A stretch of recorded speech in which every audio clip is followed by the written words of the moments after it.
Já estava na adrenalina aí ou não ainda? Ah, a gente já decola na adrenalina, né?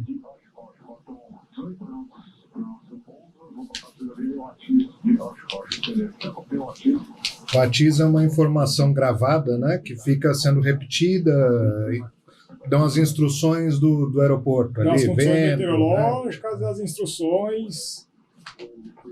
E lá em Oshkosh é um pouquinho mais. Tudo em inglês ali sendo passado, ajuste de altímetro.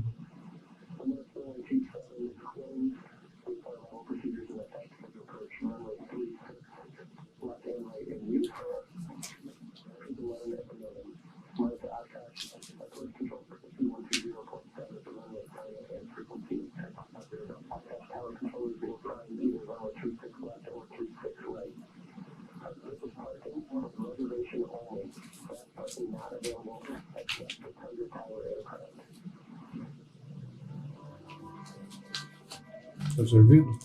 Eu comi 2 antes de começar. Não quero não, obrigado. Quase acabei com. Eu trouxe aqui de presente para vocês e quase acabei com o estoque. Vamos ver essa aterrissagem aqui. Oshkosh.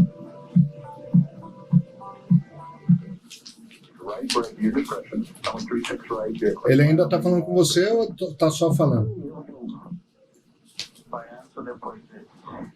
Aqui a gente está só ouvindo.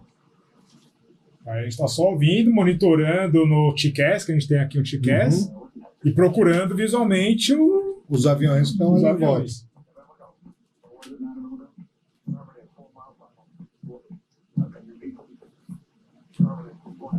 E esse lago, não esse, mas tem um outro lago ali que é como se fosse uma outra parte de pouso para os aviões anfíbios, que é uma outra base, que é o Seaplane Base, que também é um monte de avião anfíbio que, cara, é absurdo. Ó, ele tá falando no círculo laranja, círculo vermelho, né? É isso aí. Pô, o cara de DC-3 só. E você tá voando ali no TB-1900, tem um cara no DC-3, tem um cara no F-22 fazendo acrobacia, tem o pessoal tentando vender avião, então tem o pessoal da Sears fazendo demonstração, Vision Jet voando, aquele A-10, aquele caça americano de última geração também, tudo voando ao mesmo tempo.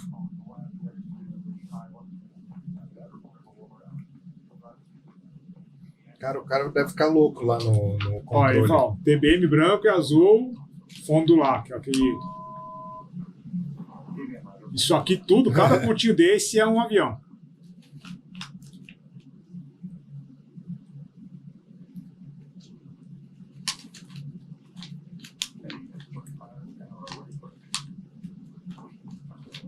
Depende, mais procura avião do que...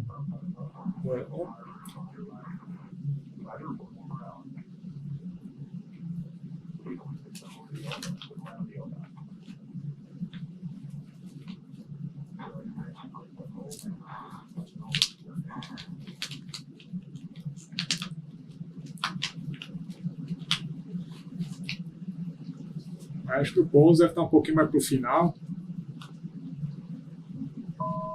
Que aí tentei deixar a aproximação mais completa, principalmente para a galera sentir como que é o drama lá.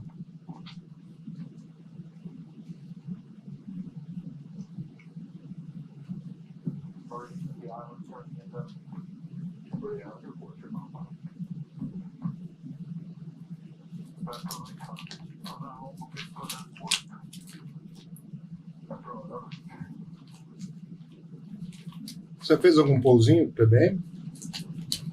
Não lá em Oshkosh. Oshkosh o pessoal acompanhando. Eu fiz um pouso. Nas pernas de vinda, no traslado de vinda, a gente revezou algumas etapas, eu fiz alguns pousos, surpreendentemente bons, os quais eu mesmo me surpreendi na hora que eu pousei.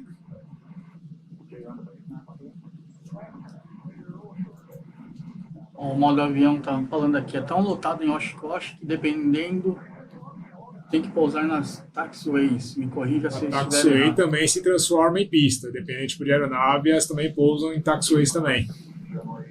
Cara. Vai dando uma balançada e vai que vai. E círculo amarelo. Então a gente tem todo o NOTAM, né, escrito onde são, qual que é o círculo amarelo, quanto de distância disponível de pista a gente tem a partir daquele círculo. Pista ali, ó. Isso. E Então, aqui, se não me engano, ó, quadrado vermelho. Então ele autorizou uma aeronave que estava vindo atrás da gente a pousar na taxiway. Na taxiway são quadrados, que é o que o modo avião estava falando tá. aí. Então os círculos são na pista e na taxiway ela se transforma numa pista e são quadrados.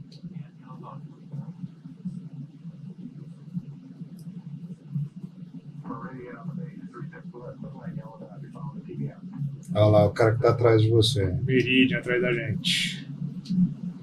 Já autorizado a pousar. A gente ainda nem pousou e ele já autorizou o Meridian a pousar atrás da gente. Vamos ver se vamos avaliar o pousinho, hein? Porque agora estamos olhando. Cara. Não, esse pouso aí foi um baita no pouso do Castellini. Olha lá. Olha o outro avião. Olha o outro vindo na Aproxima. taxiway, tá vendo? Então ele vai pousar aqui nessa taxiway fininha. E aí você tá buscando o teu alvo ali na pista. Na câmera não pega muito bem. Mas aqui você vai ver que a gente vai passar por um círculo, se não me engano é o roxo. Então, Você vai mais lá pro final mesmo, porque... pode ser que ele autorize alguém, não foi nesse caso, ele poderia pedir para alguém pousar no roxo. E ele pediu pra gente pousar no amarelo. Então a gente tá comendo pista, mas a gente tá deixando o pistola para trás. Exatamente. O amarelo tá aqui, ó. Você viu que ele tocou precisamente no círculo amarelo. E deu um airspeed ainda, né? Que já tava no... E a cara, o piloto, quando acerta um pouso, o cara fica tudo besta, fica rindo, que nem bobo, cara. Ó, o modo avião tá perguntando aqui se já teve algum acidente em Oshkosh por conta da quantidade de tráfego. Acontecem alguns incidentes, eu desconheço acidentes graves, não quer dizer que eles não tenham existido, só eu que não sei. Mas já acontecem, alguns incidentes principalmente acontecem. Acidentes graves, eu acho que se tivesse acontecido algum, acho que teria Já sido mais, muda, né? mais divulgados.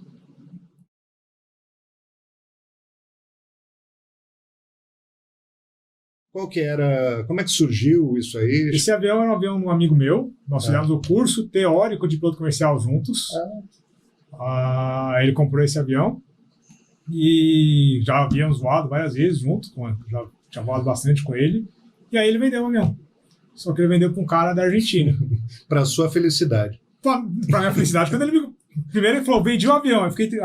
porque a gente falava bastante com o avião. A gente foi para Bahia com esse avião. A gente fez um voo legal antes desse da Argentina. Tem também no canal. Na época eu não fazia vídeos pro YouTube ainda, não era youtuber. Diz aí. Mas a gente foi, que a gente saiu de Americana. Fomos até a Chapada Diamantina, na Bahia. Fomos voando. Depois de lá, a gente cruzou o Centro-Oeste, fomos até Bonito, no Mato Grosso do Sul. Ficamos um tempão parado lá por conta de meteorologia, preso lá. Fizemos as trilhas lá, fizemos todos os passeios que a gente tem feito. Depois voltamos.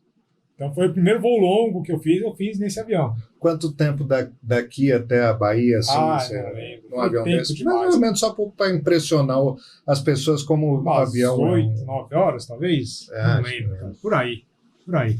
Mas parando, né? A gente fez algumas paradas. Talvez até um pouco mais, talvez umas 10 horas. Vamos ver aqui mais ou menos, então. Vamos...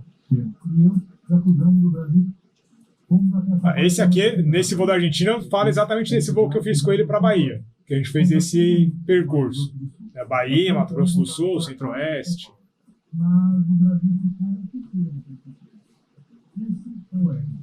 Vamos um pouquinho mais para o avião. O avião aí. Esse é o cara que comprou o avião lá na Argentina. Tem que usar protetor solar, né? Tem uma capotinha. Ele ali. Tem tem um toldozinho ali? Um lençolzinho ali que ajuda bastante, mas protetor solar ajuda, né? Bom, planejamento daí, né? Por onde começa... Os locais por onde a gente passou. Um planejamento internacional que a gente nunca tinha feito, então um planejamento bem conservador, principalmente num lugar que a gente não conhece. Então a gente não sabe onde que tem combustível, onde não tem, onde tem hotel, onde não tem. E como é que você faz essa consulta aqui? Você pega ali internet. A parte pública, cara, o Brasil está anos à frente em relação à Argentina na parte de consultas de publicações aeronáuticas, gente... cartas, Rotaer, mas muito à frente. Lá foi difícil de conseguir bastante informação. Porque vou dar uma pausa aqui. A gente vai fazer um voo local. O que a gente precisa verificar antes de ir para esse voo? Basicamente, o aeroporto onde a gente vai operar, ou os aeroportos onde vamos operar, os possíveis aeroportos de alternativa. Então, são as informações básicas do aeroporto. Então, pista, combustível, elevação do campo, se tem alguma frequência, se não tem, se tem combustível, se não tem. Se eu for deixar o avião ali, perguntar se tem hangar, se não tem, se eu posso deixar, quanto custa, se tem alguma frequência de controle de tráfego aéreo. Basicamente, essas informações. E a parte de meteorologia, que é bastante importante também. Então, antes de sair, pelo menos, tem que dar uma olhada nisso aí. Está aberto? Às vezes está fechado. Publicações. Então, você vai ver notando, né? Se tem algum boletim falando, esse aeroporto vai estar fechado bem no dia que você quer ir. Então, você faz todas essas consultas antes do voo, durante o seu planejamento. Isso. E tem que fazer a consulta meteoro. E a consulta meteorológica também. Meteorológica.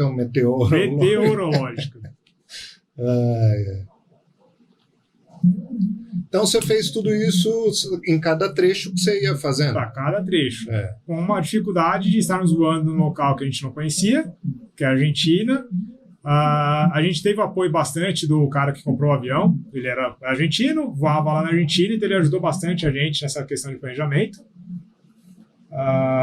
Mas é uma consulta aí bem metódica, bem conservadora. Tem site lá na Argentina? Tem sites também, assim como aqui no Brasil tem. Não sei como está lá agora, isso já tem uns 5 anos que a gente fez esse voo, mas muita informação foi difícil de conseguir. A gente conseguiu porque ele passou para a gente as informações, passou o caminho das pedras, vamos dizer assim. Entendi. E teve uns perrengues aí que acabou não entrando no vídeo, que a gente pousou num lugar lá, a gente não tinha dinheiro local e nenhum lugar lá aceitava cartão de crédito, nenhum lugar lá aceitava, o táxi não aceitava cartão de crédito, a gente não tinha levado pesos argentinos, não aceitavam dólar, e aí foge um pouco do planejamento aeronáutico. Isso tudo é a documentação que você está preparando ali antes mostrando toda a documentação, mostrando então, os planos de voo, perna por perna, pensando sempre aqui, de onde eu vou, onde eu estou, para onde eu vou, e se não der certo eu chegar lá, qual que é a minha alternativa. Tudo isso. Isso com reserva de combustível, tem toda uma legislação em cima disso aí. Quanto tempo você demorou para fazer o planejamento? Demorou. Esse planejamento aí a gente demorou quase uns 3, 4 meses fazendo. Mesmo? Por aí. Para sair tudo no... Daria para fazer bem mais rápido, a gente não estava com pressa para fazer. Então a gente fez com bastante calma, com bastante tranquilidade. Vocês saíram de Jundiaí? De Americana. De Americana. Isso. Eu tava. Aí já voando. Aí a nossa parte mais importante, né? Na época não tinha Jack Links na minha vida. Eu tô notando isso. Na época eu passava fome, não tinha Jack Links na minha vida. Mas tinha paçoca, certeza que vai ter aí. Eu não lembro se tinha ou não. Tinha bolachinha aí, ó. Uma bolacha saudável.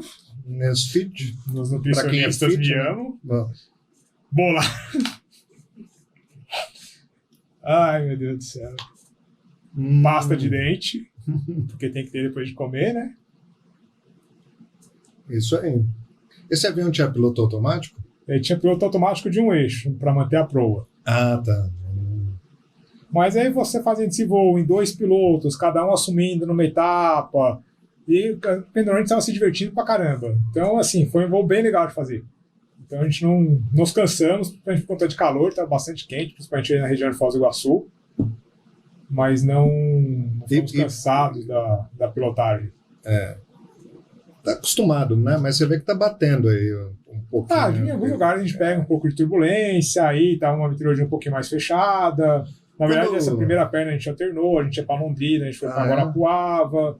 Então, mas já estava previsto também que podia acontecer isso. Então a gente sempre não fomos pegos de surpresa. Então a gente já sabia o que fazer. Quando você sabe exatamente o momento que você deixa o espaço aéreo brasileiro e entra no espaço aéreo internacional? Foi engraçado. Nesse voo dá para perceber bastante isso, porque a gente fez um voo de 6 minutos. A gente decola de Foz do Iguaçu, passa ali por cima das cataratas e pousa no Sari, que chama Iguaçu também, o aeroporto, se não me engano, só que já é do lado argentino. Sei. Acho que é Cataratas, é um outro nome, esqueci agora. Aparece aí no vídeo, ele aparece. É um voo a gente literalmente decola, faz a curva por cima do rio e pousa aí ali a gente está na Argentina.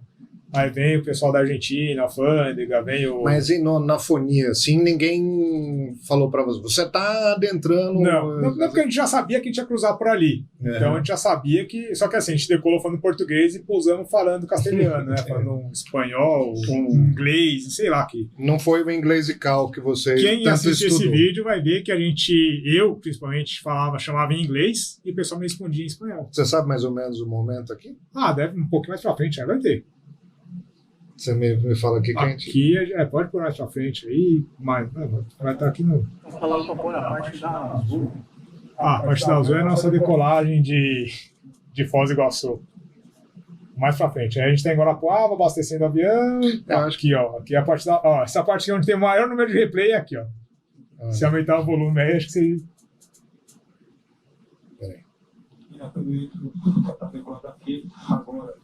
Dá para ouvir? Vocês conseguem ouvir aí? Porque tem um conflito aqui entre umas coisas e outras.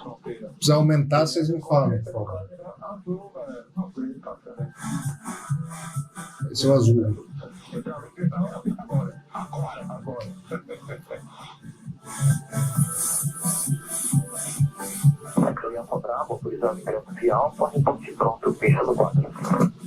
Foz do Iguaçu.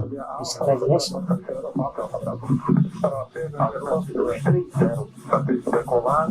Acho que é agora, se não me engano.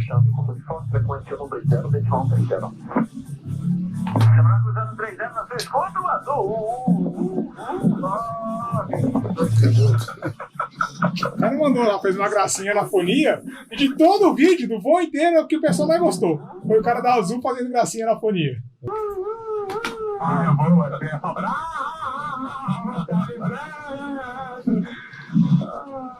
E aí você vê claramente que são dois palhaços dando risada de uma palhaçada de um outro.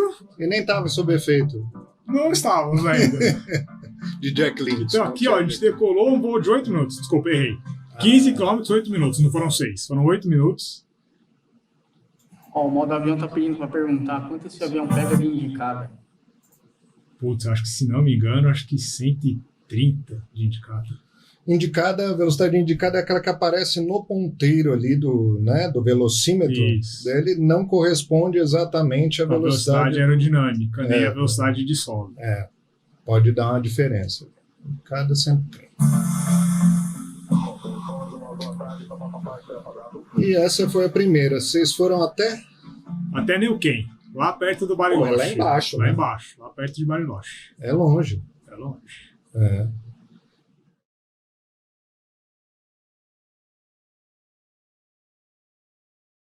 Ó, eu gosto muito desse trabalho aqui que foi premiado na Turquia. Esse que é Um dos trabalhos. Esse aí ganhou um prêmio especial, chama Menção Rosa. O tema é Meninas Empoderadas. Meninas e Mulheres Empoderadas. Então eu fiquei em segundo, né?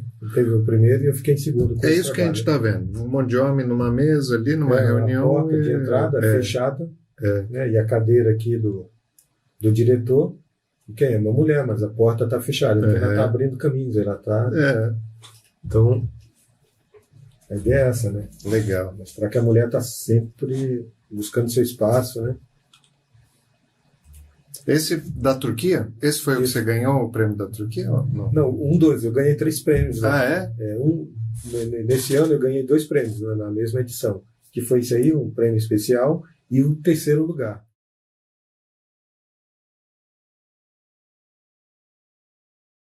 Qual que é o caminho que o atleta tem hoje para chegar até o UFC? Vamos lá, Luciano.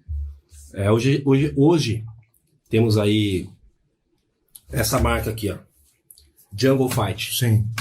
Não é o único caminho, tá? Não é. Não é o único caminho. Eu achei que fosse. Não. Mas só que se você fizer um bom trabalho dentro do Jungle, o que acontece? O Valide, que é o dono desse evento, o presidente desse evento, que é o cara que faz o trabalho com maestria desse evento, a gente tem que lembrar muito bem. Não é à toa que está indo para a edição de número 116 ou 17 agora, dia 27 de maio em São Paulo, próxima edição.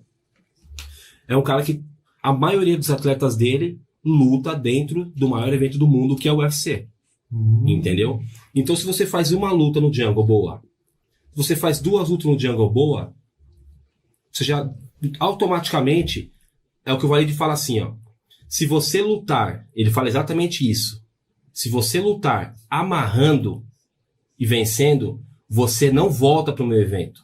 Agora, se você lutar saindo na porrada, você volta mesmo perdendo. Ah, é? Exatamente, esse é o lema dele. Quando ele fala no final da pesagem lá, que é um dia antes, quando tá reúne a galera, corner vermelho, corner azul, ele fala exatamente isso. Lutou amarrando, não volta. Lutou saindo na porrada até o final, você volta, e mesmo perdendo. Tá. Então, se o cara luta, é campeão do Jungle, que você conquista o cinturão profissional. Porque é isso que o povo quer ver também, e ele quer mostrar isso, né? Exatamente, é o que é interessante para ele.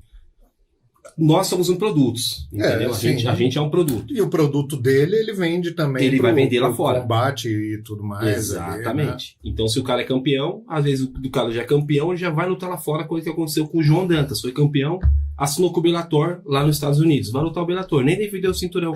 Só escuta, mas assim... E tem outros meios também. Tá, vamos no Jungle, daí a gente vai falar dos outros meios ali que acho. Só para fazer aqui, o Sherdog daí atrapalha nisso? Atrapalha. Atrapalha se você tiver com o Sherdog negativo? Negativo atrapalha. Porque normalmente quando você... Mesmo que você tenha saído na porrada. Dentro do Jungle, como que funciona? A gente tem um bom relacionamento lá, entendeu? Por exemplo, hoje mesmo eu falei com o Walid, então a gente tem um bom relacionamento. Tá. Eu consigo estar colocando um cara que veio de 2 derrotas no Jungle? Pô, consegue. É difícil? Não é difícil. Não, para você. Mas para outros... Para outros já é um pouco mais difícil. O cara tá vindo de 2 derrotas seguidas, no caso do meu irmão, dentro do Mas Jungle. eu acho que ele enxerga também o potencial do teu irmão. Né? Ele enxerga. Tem a visão. Tem a visão, né? Como ele mesmo diz, o senhor Nenê, visão de águia, né? Ele gosta de falar que águia anda com águia, né? Mas enfim. Mas assim... Ele tem a visão do negócio, mas a gente consegue de alguma maneira, é pouco de complicado, mas a gente consegue. Tá. Entendeu? A gente consegue sim. Mas o mais importante é sempre estar o verdinho lá. Win, win, win, win. É o que mais importa. Porque se você tiver um cara que tenha... eu tenho 6 lutas, tenho 4 derrotas, 2 vitórias, complica o jogo, entendeu? Então se tem um cara que é um cara que constrói uma boa carreira, você construir. O que é construir? Qual evento que você quer lutar? A gente vai lutar esse evento. Quem é o adversário que tá vindo de lá? Me mostra quais são os adversários. Eu tenho esse. Esse aqui se encaixa melhor pro jogo dele. Vem você. É assim que funciona. Eu achei que era tipo um sorteio, alguma coisa. Não. Da maneira correta de se fazer pro cara chegar lá, é assim que não é todos. Os mais inteligentes fazem. Tá. E é o que eu queria ter feito com ele dessa última, que não era pra ele ter lutado, mas ele quis dar um passo maior que a perna passando da minha frente. Falei, já que você falou com o cara, então você vai lá e luta. Entendeu? Meu plano não era esse. Entendeu? Aliás, meu plano não era nem essa derrota. Mas você falou pra mim que tem outros caminhos. Tem outros caminhos. Quais que são? Daí? Os outros caminhos é você lutar. Mas é uma volta maior? Não é uma volta maior. Aí você tem um outro evento, né, que acontece no Rio de Janeiro, que é o Shoto, onde meu pai já lutou também, né, onde quem organiza lá é o pessoal da Nova União, do Dedé Perdeneiras, né, que é o mestre do José Aldo, quem treinou o José Aldo, empresário de José Aldo e tudo mais. Vale ressaltar isso. Quando você é campeão lá dentro daquela organização, você também, automaticamente, você já tem o seu caminho caminhado para dentro do UFC, entre outras organizações, porque muitas pessoas têm a mentalidade, mas é só o UFC e tal. Não, por quê? O UFC é mídia, né? Você tem um merchandising. Mas o Pride ainda existe? Não, o UFC comprou o Pride. Ah, tá. Mas você tem outros eventos como o PFL, a gente tem o Bruno Capelosa, campeão lá, tem a Larissa Pacheco, campeão lá, que é onde o vencedor, que é um GP que você lutou o campeonato o ano inteiro, o vencedor, o campeão da luta final, ganha exatamente $1 milhão. Muda a vida do cara ou não? Muda. Quanto dá $1 milhão hoje se eu ganhar? 5 milhões de reais. Mudou. Fora o que daí os caras vão querer que você vista ali, Isso. né? As marcas. Porque eu acho que isso aí daí vira uma fatia pequena dentro de tudo que vai crescendo dentro da... Você, quando começa a ser visado pelas marcas, eles começam, né? Então, contrato de 10 anos com a Nike, vamos dizer assim. Opa, exatamente isso. Não tem vitalício até o fim dos dias dele. Né? Então, o cara da luva, né? Enfim, isso aí, esse $1 milhão vai ficar pequeno perto de... Exatamente. Então, você tem outros meios de chegar. Por exemplo, Shoto, ou você lutar os eventos. Tem um cara aqui que você vai lutar num estado tal e o cara como já surgiu proposta, tá? Pra colocar ele pra lutar, o meu irmão. Uhum. Tem um cara aqui que o cara já lutou no UFC, o cara é peso tal e o cara precisa lutar. Só que o que o cara precisa lutar? Ele tá vindo de Sherdog negativo. Tá susto, mano. Olha o vento. Desculpem vocês. Aí eu tenho um cara que tá vindo, que já saiu do UFC e tá vindo de derrota. Uhum. O cara precisa recuperar. Por que ele precisa recuperar? Porque ele precisa estar verde no Sherdog dele. É o que o teu irmão precisa fazer agora. Exatamente isso. Esse é o caminho.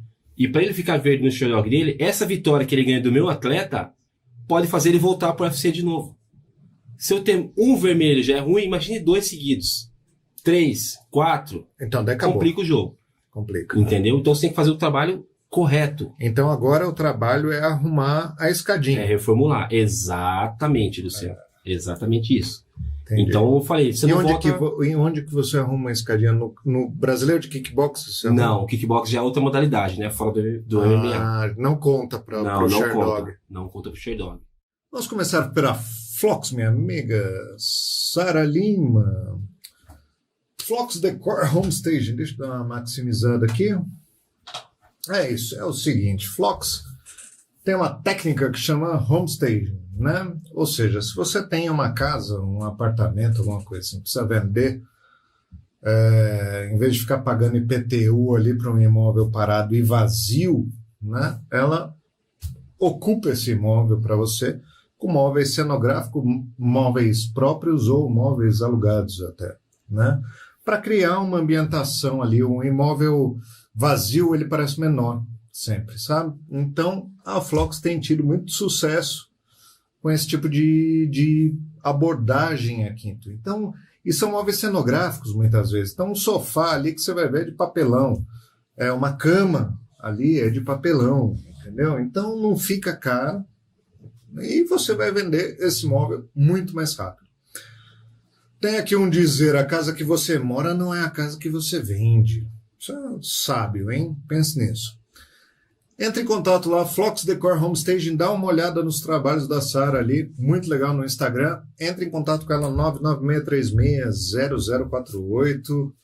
Tem aqui embaixo todos os títulos dela nisso aí. Eu tenho provas que dá certo. É muito legal. Quem já viu apartamento decorado sabe como é que é. Vamos a Eagle, corretora de seguros, meu amigo Fernando Eagle. O Eagle tem que vir aqui, por sinal, um dia falar um pouco de seguro. Tem bastante coisa interessante aqui que a gente tem dúvida. Quando você resolve enfrentar uma enchente, o seguro paga? Quando alguém bate atrás de você e não tem seguro, como é que faz? Né? Tem essas questões. Mas o mais importante é você ter, então, um corretor de seguros, que é aquele cara que você... Se tiver qualquer uma dessas questões, você vai ligar para ele, 998-02-1115, né? Fernando, deu tal problema aqui. E aí? Ele vai cuidar disso para você, tá bom? Dá uma olhada também em eagleseguros.com.br, dá uma procurada no Instagram, também tem Eagle, corretora de seguros no Instagram. É um seguro, você vai ter um trabalho a mais gastando a mesma coisa do que se você contratar diretamente seguradora. Existem meios ali pelo banco, tudo mais, que você consegue contratar a seguradora, mas o que vai acontecer é que a seguradora vai falar para você, olha, leve em tal oficina, nem sempre essa é a melhor, tá bom? Então, fala lá com o Eagle, dá tudo certo, eu acho que é muito vantajoso. Eu sou cliente Eagle desde abril. Quem vem agora, vamos ver aqui, Scaravelli Materiais para Construção, minha amiga Daniela, Danilo. Scaravelli Materiais para Construção, muito forte em areia, cimento, cal, ali, caçamba, se você tiver que tirar entulho de uma obra que você esteja lá fazendo, aquela coisa toda, Eles têm lá 1000 caçambas ali, então nunca falta, atende rápido pra caramba. Além de uma equipe altamente especializada ali para o que você precisar para sua obra. Então você chega lá, fala de elétrica, fala de hidráulica, tem sempre alguém para te atender, sempre alguém ali para te dar uma solução para você ali fazer o melhor negócio para sua obra. Além do que, tem o convênio com o Construcar da Caixa. Então você que já tem essa pré-liberação da Caixa Econômica Federal, lá fica muito mais fácil isso tudo. Fica muito fácil? Entra lá em contato 987756999, 987184440. Se você for aqui de Itu ou região, vai lá, Rua Ruth Amorim Alves, número 54 e 88, no Jardim das Rosas, aqui em Itu. Vai lá, conheça um pouco, vou mostrar aqui a fachada do Scaravelli. Muito bacana, um pessoal simpaticíssimo ali para te ajudar com a tua obra. Aqui, ó. Fui lá, eu mesmo tirei uma foto aqui. Aqui tem um terreno, eu devia ter cortado isso aqui, me desculpem ainda. Mas está aqui, ó, esse é o Scaravelli, tem coisa até para fora aí, de tanto material que eles têm lá, tá bom?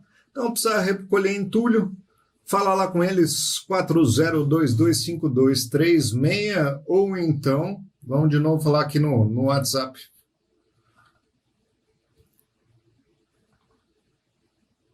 987756999, tá bom?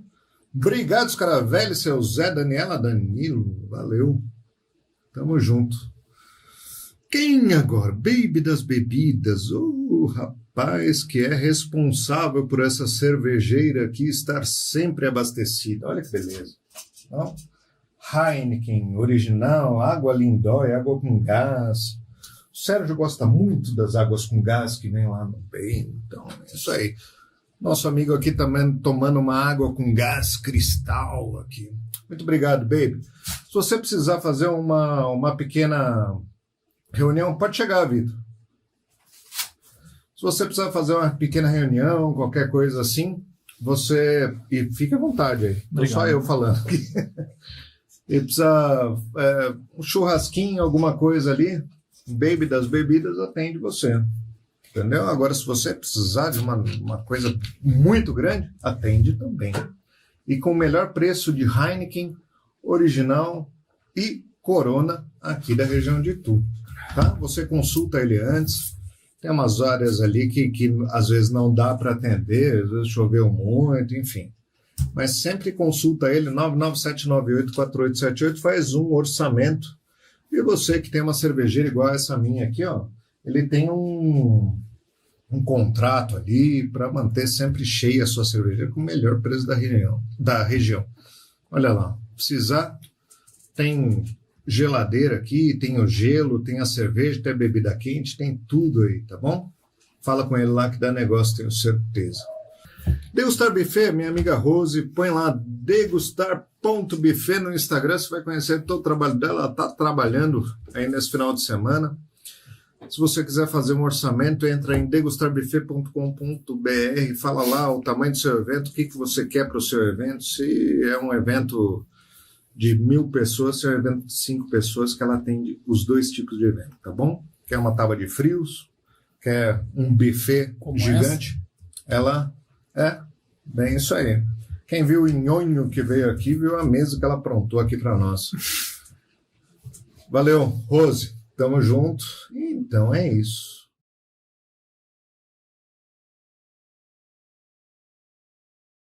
Você lembra do dia que você chegou lá? Porque Rick Bonadio, não sei hoje, mas para mim até hoje, referência na produção musical, né? Cara, na revelação aí de... Eu sou assim, apaixonado pelo Bonadio, né? Pelo lance de produção. Primeiro pelo lance de moleque, Charlie Brown Jr., NX0, Mamonas, né, cara? Assassinas. Coisa que as pessoas nem têm ideia foi Rick Bonadio. Cara, assim, é muito louco, né? Lembra que eu falei que eu trabalhei com importação musical? Uhum. Esse cara era muito amigo do Rick, né? Amigo assim mesmo. E eu lembro que eu era moleque, eu falava, um dia eu vou gravar com o Rick Bonadio. Cara, a gente profetiza as coisas, né? Exatamente. E assim, tá de frente com o Rick foi algo muito surreal pra mim. Acho que de toda a minha história musical... Você lembra do dia assim? Lembro. Você vai falar com... Lembro. Eu não dormi. Não dormi mesmo. Chegou o Delber, falou pra você? foi o Rafa, que foi nosso empresário por muito tempo, né? Que é outro cara também que, meu Deus do céu, como a gente é abençoado de pessoas boas que nos ajudaram. Né? Família Marinho, aqui de Tu, Rafael. E eu lembro quando ele falou, eu pulei uma parte muito importante falando sobre profetizar. O Rafa, quando foi nosso empresário, montou o escritório ali na Rua Santana e tinha um quadro na parede. E a gente recebia muito contratante nesse lugar. E aí tinha um quadro com dias assim, específicos e tal. E eu lembro de um dia entrar na sala e o Rafa marcava algumas coisas que era meio fake ali. O cara entrar e ver e falava, caramba, o Rafa é estratégico. Putz, o cara vai tomar em tal lugar, reunião com não sei quem. O cara entrava, batia o olho e lia. E tinha lá... Ele tava plantando, na verdade. Tinha lá a gravação, tal dia, com o Rick Bonadio, cara. Olha que louco. É muito louco isso 2 anos antes da gente gravar. Mas se você for ver lá a lei da atração, tem total, todos os elementos que ele precisava, né? E aí foi ele que, né, junto com o Frota e tal, e pintou essa ponte. Como a gente misturava o rock com o sertanejo, na cabeça do Rafa era o cara ideal pra gente poder gravar, né? E quando teve essa ponte, eu lembro quando a gente passou por uma entrevista com o Rick, a gente fala que a gente foi lá pra conhecer o Midas e a gente foi recebido. A gente chegou atrasado no Midas, inclusive. E o Rick tinha uma reunião. Daí o Rick recebeu a gente numa sala que chama Sala VIP do Midas. E já pra sair. Falou, pô, vocês chegaram atrasado e tudo mais. Puta. Pra alguém que tá querendo. Já ferrou, né, velho?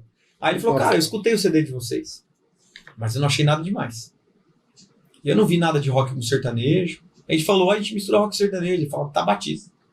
A gente é conhecido como sertanejo brasileiro do Brasil. Ele falou, não, isso é Edson Wilson. Não, tudo que nós falávamos, o Rick, não. Ele falou, cara, escutei o CD. Tava pior do que no Ídolos. O CD é maravilhoso, cara. Aliás, o CD foi um dos CDs que a gente tem muito carinho, assim, que é o que a gente gravou com o Márcio Teoc aqui, que também é outro produtor que eu sou apaixonado no trabalho dele, assim, me inspirou muito. Sentido contrário. Em sentido contrário. No Heron, o Heron, que hoje, eu não sei se ele tá com a Vanessa Camargo, ele foi numa época da Funk com Me Gusta, que é um baita de um músico também. E eles que produziram esse disco, mas foi um disco romântico, né? Baseado no que tava rolando na época. Não teve muita essência mesmo, nossa, do rock com sertanejo. Tá. Mas não é culpa deles, gosto de deixar isso muito bem claro, né? Acho que foi um disco assim que a gente tem um carinho muito grande, qualidade musical, os músicos tocaram sensacionais, só músico grande que gravava com todos os artistas do sertanejo na época, mas realmente não passava o que era a gente no show. E daí a gente até falou pro Rick isso. Os Bagunceiros vieram depois? A gente gravou também os Bagunceiros, aí, com eles. Então vocês já tinham os Bagunceiros antes do Rick? Antes do Rick. A gente gravou os Bagunceiros 3 vezes. É quase um Dormir na Praça, que o Bruno gravou acho que 5 antes de estourar, né? Mas foi um negócio assim meio maluco. E o Rick olhando falou, cara, não, acho que precisa... Pô, eu gravo a dupla, a gente tinha acabado de gravar esse CD. E esse CD foi uma chave pro Midas, né? Porque se a gente não tivesse gravado esse CD, o Rick não tinha nem chamado a gente. E ele sentiu um potencial ali.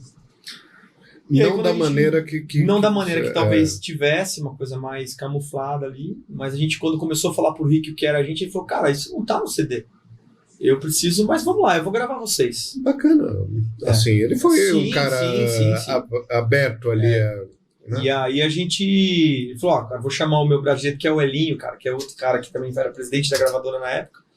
Trabalhou, acho que na Virgin, trabalhou em gravadoras gigantes, assim.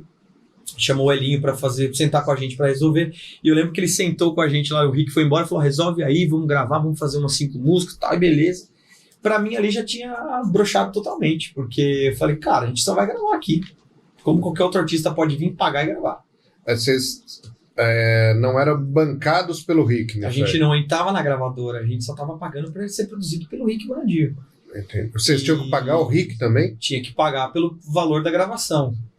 Que é uma bela de uma bolada. Porque você tava falando com um nego que tava... Então, na época aí, acho que ia gravar 5 músicas, era mais de 100 mil reais. Muito mais, era mais de 100 mil reais. E, tinha plano? Cara, e aí eu lembro tinha que cartão, cara? Então, aí eu lembro que o cara falou, vamos fazer tal, fica tanto. E o Deus falou, já era, não vamos gravar nunca. E o nosso empresário falou, pode ir, vamos fazer. Faz o contrato que eu assino. Por isso que eu falo, a gente deve pra muita gente. E a gente foi embora nesse dia, falou, Rafa, você é maluco, cara.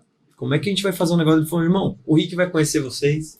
Ele vai entender vocês. Esse cara é visionário demais, cara. Demais, cara. O Rafa é um cara muito abençoado. Assim. E Porque tem que ter culhão para dar muito, cara, muito. E ele colocou. Trucar um negócio desse assim, sem ter ali. E a gente fazia também, a gente fazia muita grana com porta, a gente já fazia a gente já tinha um cachê legal, então a gente também podia fazer alguns aportes, né? Então, ele enxergou que era ali, ou talvez não fosse, né? Exatamente.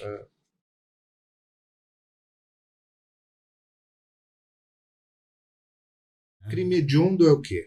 Crime hediondo, existe uma seção também, existe a Lei 8.072, salvo engano que é de 90, ela que define quais são os crimes hediondos, tá?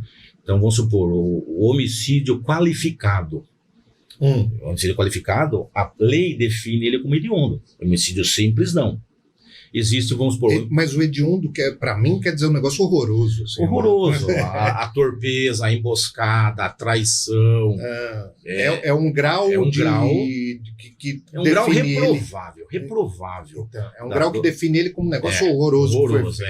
Então, o latrocínio, o cara vai roubar você e mata você.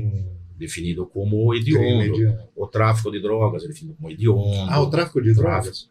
Definido como hediondo. E agora, no tráfico de drogas, interessante o senhor falar disso, porque no tráfico de drogas a gente tem desde vamos dizer assim, o cara que vende para o usuário final, né? Vamos situar dessa maneira, mas tem um cara que fornece para ele, às vezes um maior ainda que fornece para esse cara, mas toda a rede ela é enquadrada no crime de um. Então veja bem, o agravante aí no caso, o crime de tráfico de drogas, que é o artigo 33 da lei 11.343, salvo engano, eu não guardo a lei, não precisa para você, tá? A gente não tá aqui pra... Mas ele define o quê? O tráfico de drogas são mais de 30 verbetes lá, expor, dar... Entendi. Vender. Todo tipo de categorização todo tipo de conduta pode ser classificado como tráfico de drogas. Ele define como pena do tráfico de drogas de 5 a 15 anos. Então eu procuro falar, você roubar R$1 ou você roubar R$1 milhão aqui no Brasil é o mesmo crime. Você roubou. A definição do crime é a sua atitude, não é a consequência, a res furtiva. Você roubou, você lá meteu ar, pegou R$1, você pegou R$1 milhão. É a mesma pena, tá? Assim como o tráfico de drogas. Se o cara for pego com 100 toneladas, se o cara for pego com 1 quilo de drogas, de 5 a 15. Entendeu? Entendi. Então, o que agrava aí é o tráfico internacional, ou entre fronteiras, entre estados. Aí tem um agravante aí, tá? E internacional. Esse é o pior? Hoje é considerado o pior crime que se pode cometer? Não, o pior crime hoje que, no meu entendimento, no ordenamento jurídico penal nosso, é o latrocínio, que é o roubo seguido de morte. Esse é a pena máxima é 30 anos, né?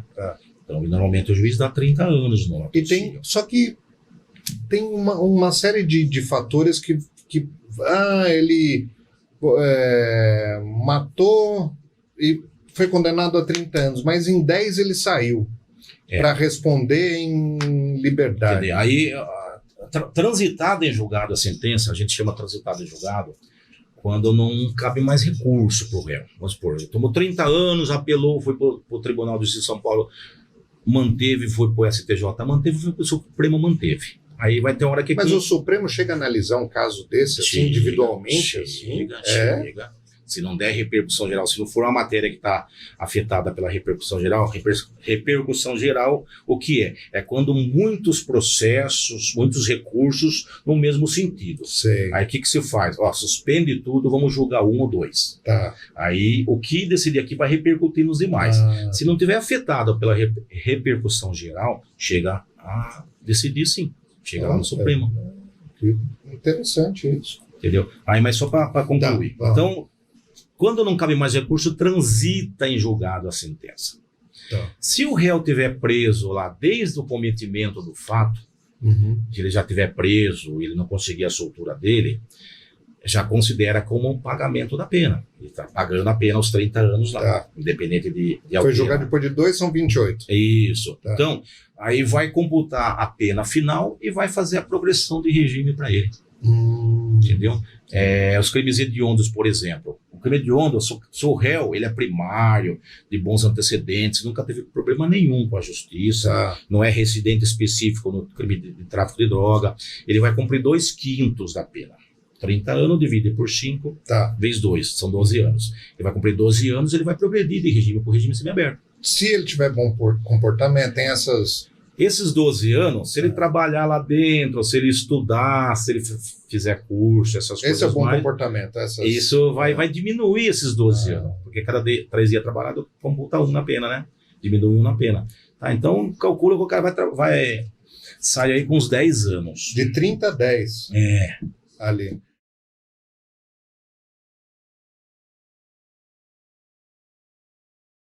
Não, pessoal, eu vou falar um pouquinho. Isso é bem legal vocês. ter a câmera no teto também. Esse carro aqui foi difícil fazer, hein, pessoal? Muito erro, muito acerto, mas graças a Deus o carro tá pronto. Íamos pro dinamômetro hoje, mas não deu certo, mas o próximo vídeo vai ser só o dinamômetro. O carro tá um espetáculo de andar, de acelerar, de frear, engatar, quinta marcha, forjado, duplo A, disco nas 4, motor H6, Supercharger, FT500. Cara, tem coisa demais esse carro. Vou mostrar uns detalhes pra vocês. Depois a gente vai dar uma volta. Eu vou até uma câmera no teto para filmar a traseira. E vamos lá. Galera, ó. Isso aí que você me mostrou, cara, que tem... O tamanho da fica pertinho lá. Um fio de cabelo ali pra... Só pra você adaptar esses discos, isso vai semanas, cara. Tipo, é muito difícil, cara, muito difícil. O que você tem que espaçar ou você tem que tirar da roda? Porque... Você tem que ver o que serve primeiro antes de você começar a usar. Você vai comprar um kit de freguês que é de jeta na frente, uma grana, então você não pode comprar errado. Tô com aquele reservatório ali, Felipe. Então, olha que lindo. Velhinho, colocamos um novo ali. Que esse é o Supercharger, esse preto aqui. Tem 2 reservatórios de água, um para radiador e aquele é pro water cooler que eu te falei. Que tem um radiador independente embaixo dela que troca o calor com o water cooler. Radiador na traseira. O negócio, você teve que arrancar alguma coisa aí? Esse carro foi muito terraceiro, pra caber? Temos que refazer, mudar, tem tudo aí dentro. Tudo diferencial para deixar ela bem legal e funcionando. Esse negócio foi legal. Perfeitamente. O Maurício, quando comprou, ele falou assim pra mim: será que cabe um 6 cilindros? Eu falei: acho que cabe.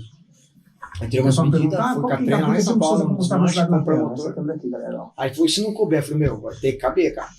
Porque na época pagou uma grana no motor e deu certo.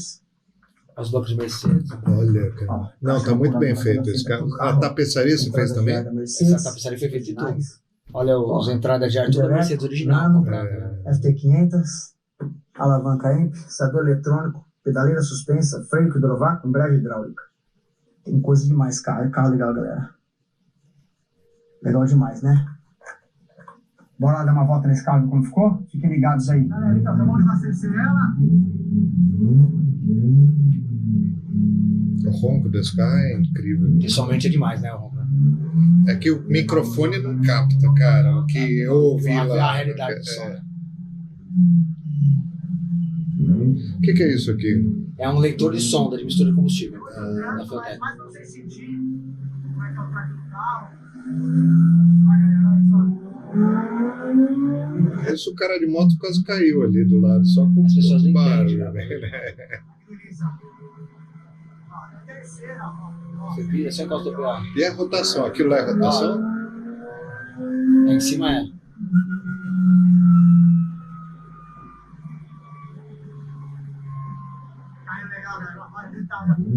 Quinta marcha. Tem 5 marchas, legal. Em 2.000 RPM. Se você fizer, ele vai em 2.000. Vai, o charge vai. Ô, tem uma torque. Realmente ele vira ali, galera. Que legal, né?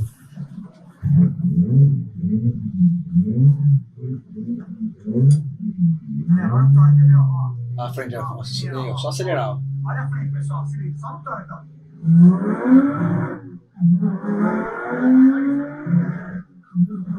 É absurdo, cara. Você acha que é o que eu tava vendo com você, né? Antes de eu chegar. É absurdo, cara. Não tem palavra para descrever um negócio desse. Eu que ouvi lá o negócio. Dos projetos assim de alta complexidade, de valor investido, esse foi o maior. Mas pelo que eu percebi, assim, é o que você gosta, né? De fazer as coisas acontecerem, bolar soluções e não sei o que, entregar daí um negócio. Nós lá na oficina, todo dia a gente tinha um desafio diferente. Todo dia.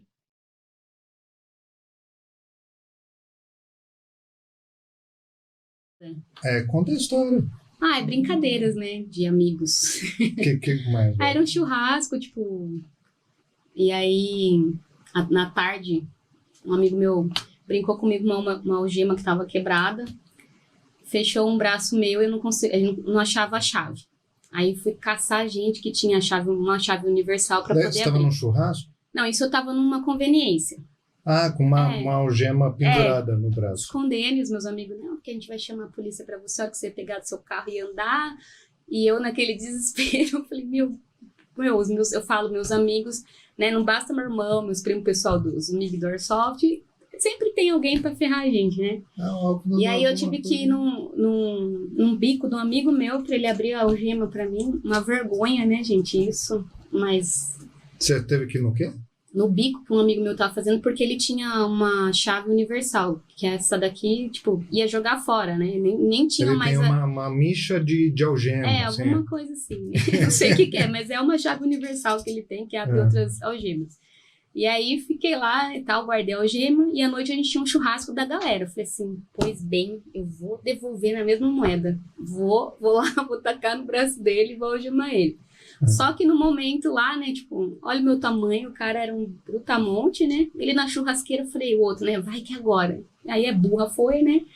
E nisso veio mais dois, aí 2 amigos, virou meus braços pra trás, fechou, eu fiquei... Tipo assim, foi uma situação muito chata. Tipo, tem a parte engraçada, mas foi chata. Eu tô começando a entender por que você tá nesse mundo do tiro aí e tudo mais. Aprender a se defender, né? E aí, tipo, não tinha como pegar a chave ali, porque ninguém tinha. Né? O pessoal que tava lá... Ah, te algemaram também sem a chave. Não, era a mesma algema, então ela tava com problema, não tinha ninguém que tinha tal da chave universal lá, e aí, graças a Deus, eu liguei pra um amigo meu, tipo, eu liguei com o braço assim, ó, pra você ter noção. Falei assim, pelo amor de Deus, me socorre.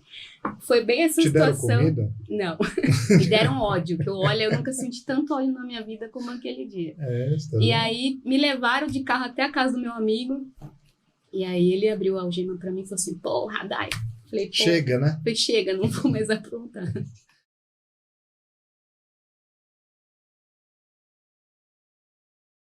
Quanto tempo demora um curso de instrução? Olha, tem curso que demora quase depende um mês. Do que você... Isso, depende do lugar que você, né, vai fazer o curso. Tem uns que é um mês, o meu foi 1 semana e pouquinho, mais ou menos. Tem uma quantidade de horas lá que você tem que cumprir. Ah, é? A gente tem que fazer legislação, a gente tem que aprender, esqueci outro termo que usa, didática, para você saber instruir, falar para o aluno, não sei o quê, né? Tem lá... Então você tem muita aula teórica. Isso, também. Muita mesmo. Às vezes era cansativo, tipo, eu chegava lá 7h30, eu saí, tem vez, tipo, 10, 11 horas da noite. É mesmo? Porra! Teve um curso, daí também a gente fez o APH, que é... Porque também tem muita responsabilidade. Sim, porque você está lidando com vidas, né? Você avalia aspecto psicológico, assim, da pessoa, alguma coisa assim? Quando você você analisa o perfil da pessoa, né? Às vezes você vê o nervosismo, então, assim, você tem que trabalhar isso, né? Olhar, analisar a pessoa... Você pode falar, não vou dar, não acho que esse perfil é seguro. Quem já tem o CR, eles passou o laudo psicológico, então eles podem atirar sozinho, tem um armamento deles, tudo mais. Quem não tem, a gente sempre busca analisar a pessoa. Então, né? Então já chegou gente no clube lá, que o pessoal da administração já avalia, dá aquela olhada, um já puxa o fio pro outro e põe a pulseirinha que aquela pessoa não tá apta para tirar. Ah, põe uma pulseirinha, né? Que é pra dar né, tipo, aquela pessoa ali com bebida também, você não pode atirar quando você bebe. Então a pessoa, tipo, subiu no restaurante que tem lá, tomou uma gelada. Pulseirinha, não vai atirar. Fora da linha de tiro. Né? Então a gente sempre busca analisar a pessoa, o perfil, tipo... Você nunca sabe a intenção da pessoa, né? Hoje em dia já aconteceu alguns clubes aí da pessoa acabar se matando, então já aconteceu clubes aí, que o pessoal... Tipo, é muita responsabilidade, né? Você tem um negócio na mão. Sim. Isso em qualquer lugar, né? A pessoa pode ir na própria casa, então a gente sempre busca avaliar a pessoa. Tem muita gente que vai atrás de atenção, né? Tipo assim, a pessoa às vezes até tem o CR, mas quer conversar, às vezes quer alguém pra ver a arma, né? Tipo... vira uma amizade mesmo ali, né? Onde eu frequento, a gente tem muito disso. Tem gente que vai com arma diferente lá e fala, tira com a minha arma. achou isso muito da hora. Que, tipo, você fala, não, imagina, né? Porque você tá trabalhando ali, então você fala... Essa arma, assim, daí, mas ela tem que ter um registro. Se eu chegar com a carabina do meu avô, assim, uma garrucha... Tá no seu nome, você só pode transportar o que tá com você, no seu nome, no seu registro. Mesmo que seja um negócio, um enfeite. Não pode. Não pode. Não, tem que estar tudo documentado, tudo registrado certinho. Senão, ó... E é um curso só, assim? Você faz um curso de instrução, você pode dar para todas as armas ali? Ou você faz de pistola, é um curso, você pega um fuzil, é outro curso? A gente aprende a manusear cada uma, mas assim, eu sempre falo pro pessoal querer se especificar mais. Porque, tipo, é pouco para uma semana você conhecer todos, né, o funcionamento de cada equipamento, é muita coisa, a gente aprendeu ali, tipo, às vezes é tanta informação que às vezes você não consegue absorver no momento. Por isso que eu tô falando, que se você só faz muita coisa, Eu chegava em casa, eu não aguentava mais ouvir tiro, eu falava assim, meu Deus, vou desistir, não aguentava mais, pum na cabeça, e no outro dia tava lá às 7 horas da manhã, eu falei, não, vou.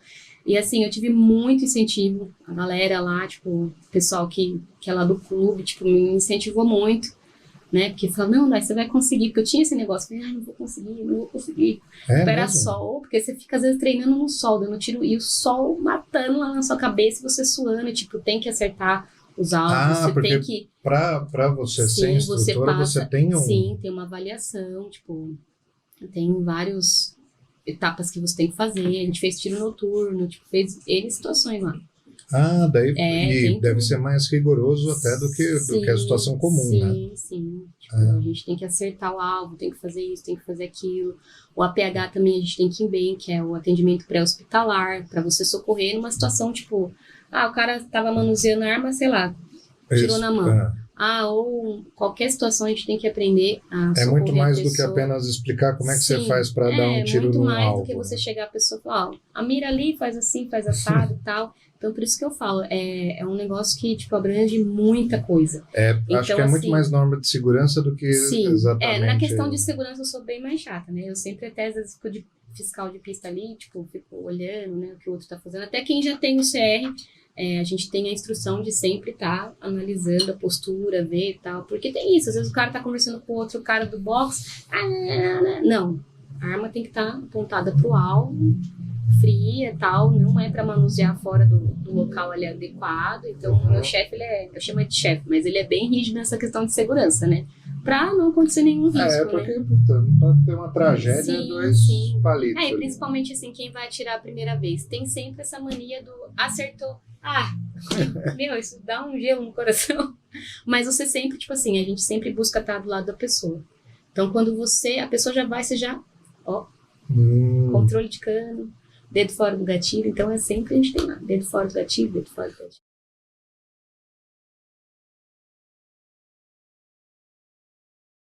O que você faz se alguém desmaiar na sua frente? O que faz? O desmaio, ele joga água na cara. É a perca, né? Bate na cara, sim. Consciência, a pessoa perde consciência, perde o ar, então assim, o que eu vou fazer? Não sei o que fazer quando uma pessoa desmaiada na minha frente. Geralmente é por falta de glicose, ou não comeu, saiu de manhã, não tomou café, foi trabalhar lá no... Uma série de coisas aí que pode Foi roçar um lote e tá até 4 horas sem se alimentar. Então o nosso corpo ele tem um certo limite, vai gastando todas as nossas energias ali, chega uma hora que, tchau, ele desliga. O que o cérebro vai? Eu vou resetar esse corpo aqui pra... Tem algo de errado com ele. Tá só gastando e não tá entrando nada, né? Tem que economizar energia. Ele pega o servidor e pum. Então você ali num caso de desmaio, né, tanto para criança quanto para adulto, você coloca a pessoa deitada, né, no solo e você faz a elevação das pernas reta. Você se ajoelha e eleva as pernas delas e coloca em cima da sua. Você mantém ali os braços alinhados com o corpo e você eleva as pernas dela para que esse sangue aí volte, né? Você vai elevando as pernas dela. Esse sangue você vai levar assim? Isso, assim, mas assim, de joelho, né? Você tá de joelho? Existe tá falando nisso, né? Existe uma posição mundial aí dos resgatistas, socorristas e bombeiros que nós prestamos atendimento do lado da vítima, né? De joelho. Então você ajoelha, Do lado? Na frente. Né? Na frente. Em caso de desmaio, na frente, nos pés. Tá. Ela tá deitada aí onde você tá. Tá. E eu pego as suas pernas e elevo essas pernas, colocando em cima do meu joelho, eu nessa posição. Entendi. Segurando. Eu vou ficar segurando aqui até ano que vem? Não. Facilitar a circulação, alguma coisa. Pega uma cadeira, pega o que você tiver ali de meio de fortuna e apoia a perna dessa vítima e fica ali na coluna dela, na cabeça dela, vendo se volta. E a primeira coisa, a pessoa vai voltar, vai puxar o ar. O que aconteceu? Você teve ali um desmaio, você teve... Porque o desmaio é uma falta de circulação? É uma falta de ar, é uma perca de consciência. Né? É uma perca de consciência, falta de oxigênio. Legal demais.